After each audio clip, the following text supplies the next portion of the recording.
দিনটা হচ্ছে শনিবার। দুপুরবেলায় ভাত ঘুম না দিয়ে মায়ে বেটিতে বেরিয়ে পড়েছি কলকাতা বইমেলা ঘোরার উদ্দেশ্যে। তো দেখতেই পাচ্ছ, এসে প্রথমে নিয়ে নিলাম মেট্রো, তারপর মেট্রো করে পৌঁছে গেলাম আমরা শোভাবাজার, আর ওখান থেকে আমরা দুখানা অটো চেঞ্জ করে কিন্তু পৌঁছে গেলাম কলকাতা বুক ফেয়ারে।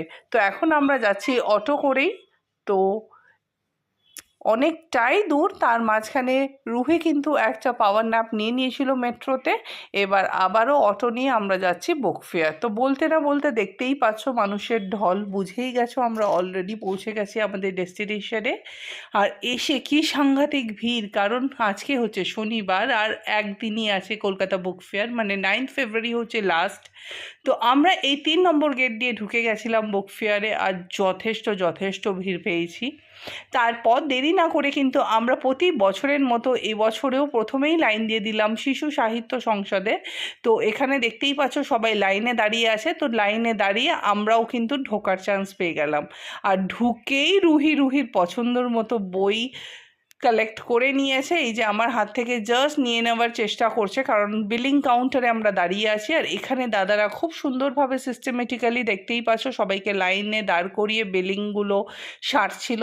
তো আমরাও এখান থেকে দুখানা বই আপাতত নিয়ে নিয়েছি, নিয়ে আবার পরে স্টলে চলে গেলাম, এখান থেকেও নিলাম কিছু বই। আর আবারও যেতে হলো শিশু সংসদে, কারণ রুহি আরেকটা বই পছন্দ করেছিল।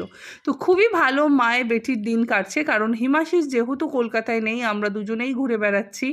তারপর ফেরার সময় পড়েছি প্রচুর জ্যামে। যাই হোক, কলকাতা পুলিশকে এক দাদাকে রিকোয়েস্ট করাতে আমাদেরকে একটা অটো ধরিয়ে দিল। তো আমরা অটো ধরে চলে এলাম উঁচুডাঙ্গা, আর তারপর ওখানে একটুখানি চিল করলাম মায়ের বেটি, একটু চুটুর পুটুর খেয়ে আমরা কিন্তু আবারও মেট্রো স্টেশনে পৌঁছে ওখান থেকে মেট্রো নিয়ে আমরা সোজা বাড়ি ফেরার উদ্দেশ্যে। আর এখানে দেখো পাগলি মেট্রো স্টেশনে এসে কিন্তু পাগলামি করেই যাচ্ছে কন্টিনিউ। একটু যদি ধীর হয়, মানে ধীর স্থির, কিন্তু সেটা তো ওনার ডিকশনারিতে নেই। তারপর মেট্রো এসে যাওয়াতে আমরা মেট্রো করে পৌঁছে গেলাম আমাদের বাড়ির ডেস্টিনেশনে।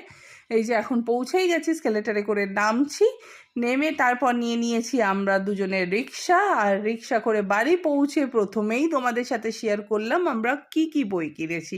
তো জানিও ছোট্ট ব্লগটা কেমন লাগলো। আবার খুব শিগগিরই আসবো।